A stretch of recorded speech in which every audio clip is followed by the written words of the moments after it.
A Small Town Memory. Book 6, Love in Harmony Valley Series. By Melinda Curtis.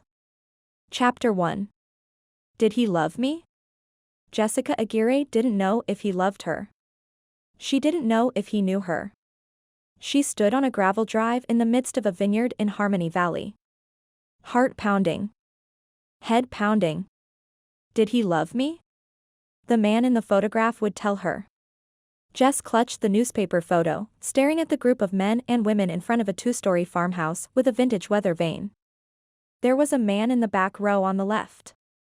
He was the one. She recognized him right away. Recognized dark hair with a curl at his temple. Recognized a straight, no-nonsense nose. Recognized caramel-colored eyes. Those eyes. If only she could remember. What if it isn't him?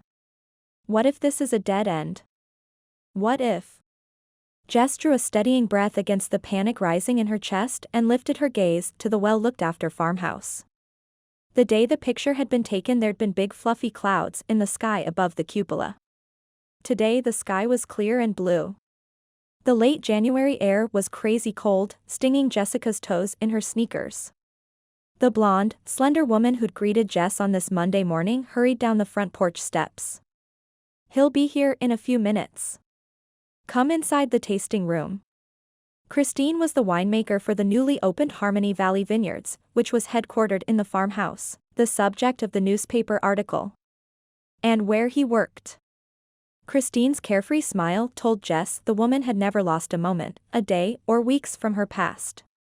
We have all the amenities inside: hot tea, a bathroom, and a place to sit down. I don't want to be any trouble. Jessica resisted, glancing at the clipping again. Would her unannounced appearance be welcome? Or create mayhem? It's no trouble. You're no trouble. Christine had the kind of smile that invited you to relax, to open up, to be part of the family. Come inside. It's cold out here. It was cold. Jessica's jacket wouldn't zip up anymore. And family. In no time, Jessica was sitting at a table cradling a cup of hot tea. The tasting room was elegant in a simple way that fit the farmhouse. Dark wood, intimate tables for two, out of Jessica's price range granite slabs on bar tops. But the room was oddly empty. Where's the wine? Christine followed the direction of Jessica's curious gaze to the bare shelves behind the bar. Barrel aging. I'll be blending some for limited release soon. But most of our harvest will age another year. Aging wine is all about patiently waiting, isn't it? Even when you don't know how it will turn out. Jessica had become good at biding her time. Making wine is like waiting for bread dough to rise. Or babies to be born. Exactly. With a contented sigh, Christine's gaze lingered on the room as if seeing it filled with bottles of her making. Outside, the wind whistled past, drawing Jessica to the window in time to see a muddy, gray truck pull into the gravel drive. There he is. Christine gave Jessica's shoulder a sisterly squeeze, and then headed toward the door. I'll be upstairs if you need anything. Did he love me? It was foolish to wonder when she wasn't even sure it was him. A man got out of the truck. Dark hair. Straight nose. Familiar eyes. It is him. She leaned forward, peering through the paned glass, her heart sailing toward him over ever-hopeful waves of roses and rainbows. Jess didn't usually let herself dream. But now, today, him. And yet. He wore a burgundy vest jacket that clashed with a red long-sleeve t-shirt. Worn blue jeans. A black baseball cap. Instead, she saw him in a fine wool suit. Black, always black. A navy shirt of the softest cotton. A silk tie in a geometric pattern. Shiny Italian loafers. He took the stairs two at a time, work boots ringing on wood. Jessica's heart sank as certainly as if someone had drilled holes in the boat carrying her hopeful emotions. Clouds blocked the sun. The rainbow disappeared. Unwilling to sink, Jess clung to joy. To the idea of him. He entered without a flourish or an energetic greeting. He entered without the smile that teased the corners of her memory. He entered and took stock of the room, the situation, her. Their eyes met. His were the same color, same shape that she knew so well, so heartachingly familiar. It was the cool assessment in them that threw her off. Not a smile, not a brow quirk, not an eye crinkle. He came forward. I'm Michael Dufresne, but everyone calls me Duffy. I hear you're looking for me. His name didn't ring true. Had he lied to me? She couldn't speak, could barely remember her name. The wind shook the panes. The house creaked and groaned. He smiled. A polite smile, a distant smile, an I don't know you smile. Disappointment overwhelmed her. Jess resisted the urge to dissolve into a pity puddle on the floor. And you are? He extended his hand. On autopilot, she reached for him. Their palms touched. Jessica's vision blurred and she gripped his hand tighter while clips of memory assailed her, his deep laughter, him offering her a bite of chocolate cheesecake, his citrusy cologne as he leaned in to kiss her. It is him. Relieved. She was so relieved. Jessica blinked at the man, Duffy, who she vaguely recalled and, at the same time, did not.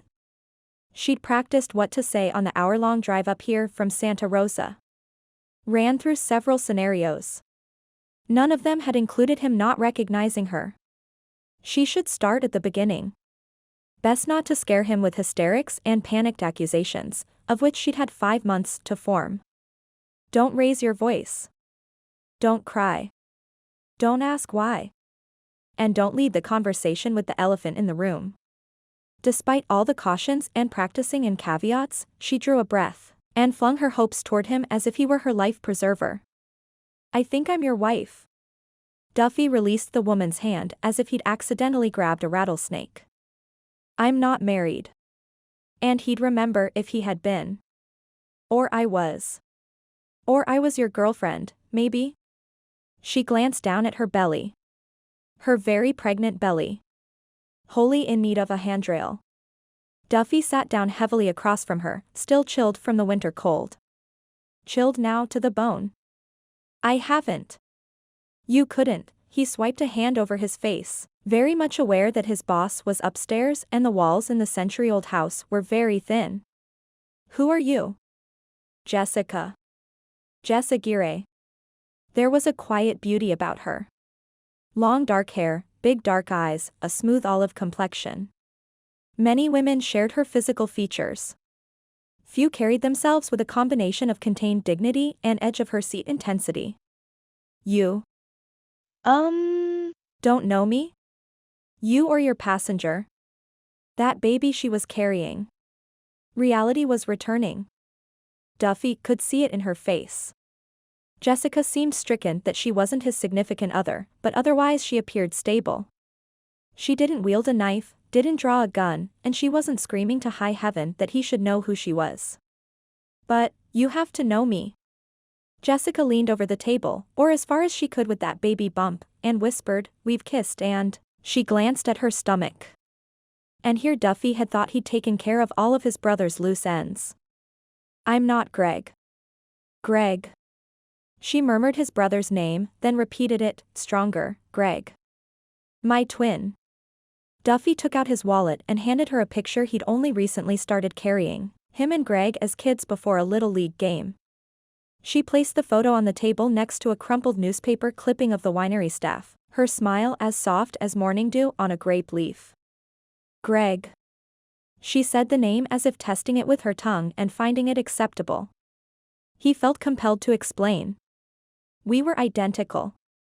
Were? He died nearly 6 months ago. No, she moved a hand to her belly.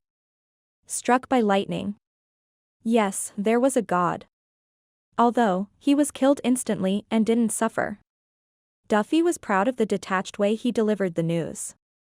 His brother had been a greedy piece of trash, which some siblings may have forgiven, but not when the target was mom and dad. So, if you're looking for the man who did you wrong, it was him. Duffy gazed out at the cold, dormant vineyard, which felt much like his heart. My brother was no saint. I don't believe that. She slid Duffy's picture across the table. Or you wouldn't be carrying his photo. Duffy wasn't going to rehash the painful details of his life with this stranger. Why are you here? Jessica closed her eyes. I came looking for closure. Did Greg steal from you? The question had to be asked, and he didn't hide the bitterness. Greg had taken every penny of their parents' retirement fund. Luckily, Greg hadn't spent it all before he died. Did he promise you he'd love you until the end of time? I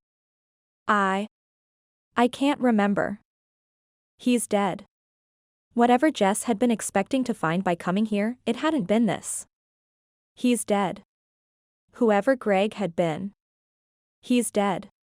There'd be no tearful reunions, no admissions of mistakes, no offered apologies. How foolish she'd been to expect to show up here and find a man who loved her, one who'd fall to his knees as he held her hands and begged for forgiveness. Sadness for Greg's death mired her insides, more for her baby, who'd never know his or her father, than for the man she barely remembered. It seemed wrong somehow. The day. The news. The man she was left facing. The baby kicked her ribs. What does that mean? Duffy asked, pulling her back to the present. You can't remember? Flashes of memory shuddered in her head with every word Duffy uttered, every shrug of his shoulders, every nuanced flick of his brow. His face was austere, where Greg's had been amiable. His eyes were care-lined where Greg's had been carefree. And the clash of burgundy vest with a red-sleeved t-shirt?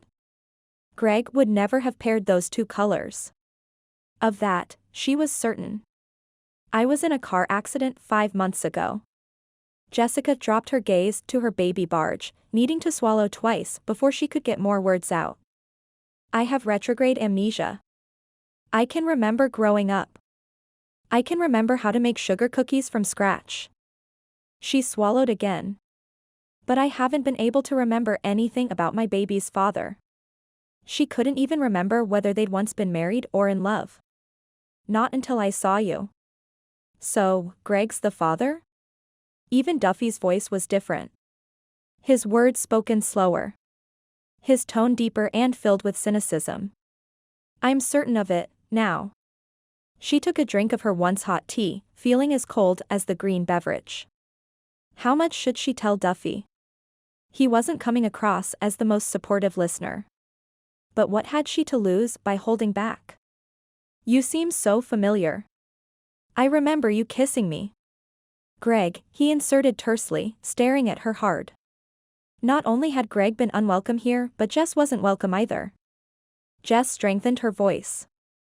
She'd lived too long without answers to walk away from Duffy's obstinacy.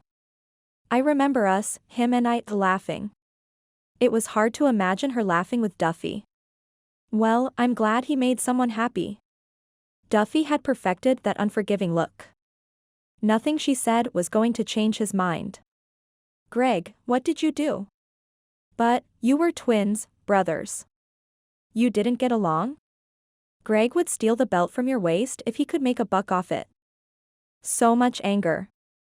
It vibrated in the air between them, pressing her back as if he'd pushed her. Snatches of images. Smiles and laughter. Tender touches and endearing words. She couldn't believe Duffy's opinion of Greg. Still, doubt crept up her throat, closing it off. Greg took all your money, didn't he? So much weariness in his tone. It weighed on Jess. She'd felt burdened for so long by the unknown. She was worn out from seeking answers. Although she now knew Greg's name, there were still questions. It couldn't have been Greg who'd taken my money. There'd been love between them. She just knew it. Every time she began to question the relationship that had created this baby, a feeling of love would rise up. Every time except today. Right now. When faced with Duffy's cold stare. I can't prove he took anything. So, there is something missing. Something important. His gaze probed for the truth, but there was a reluctant slant to his eyes, as if he didn't want to know. I'm so sorry, baby. Jessica's hand drifted to her stomach. The only thing I know is that a week before the accident, my bank account was drained. He did it. Duffy was maddeningly certain. Jessica shook her head when instead she wanted to shake Duffy. I can't be certain of that. I am. I know my brother better than anyone. His lips pinched upward at the corners, so tense she wouldn't have called it a smile. Twins, remember? She didn't want to believe him. There were the recently remembered smiles and kisses. Duffy stood. His gaze cut toward the door. His feet pointed that way, as well. Sorry about the memory thing, but I need to get back to work. She should never have gotten her hopes up. She should have accepted that the father of her baby was gone, and his family wouldn't want anything to do with her. Being unwanted was her reality. But something inside of her wouldn't settle. Not this time. Wait. Can I see you again? At his frown, she rushed on. I've recovered quite a bit today just by listening to you talk. For 5 months, I've had nothing. Desperation seized her and squeezed. Please. It's important to me that I remember. His jaw worked. He didn't look at Jess. Clearly, he didn't want to see her again and be reminded of Greg. But his hesitation meant he wasn't as cold and uncaring as he might want her to believe. That perhaps somewhere in that closed-off heart of his were memories of Greg he cherished. Above them, the ceiling creaked. There's no point. But he didn't leave or ask her to go. Hope flooded her chest. There is. There's every point. Up until today, I couldn't remember how I got pregnant. If I'd been abandoned by my husband or raped, steady, girl. She squared her shoulders. I grew up without knowing my father, not even his name. All I'm asking for is a little of your time. I know I'm going to regret this. You won't. Jessica gathered her things, anxious to leave before he changed his mind. Come back Saturday at 6. There's a restaurant in town, El Rosal. I'll be having dinner there. She wasn't entirely sure she'd heard him because it sounded as if he'd added the words, whether you're there or not.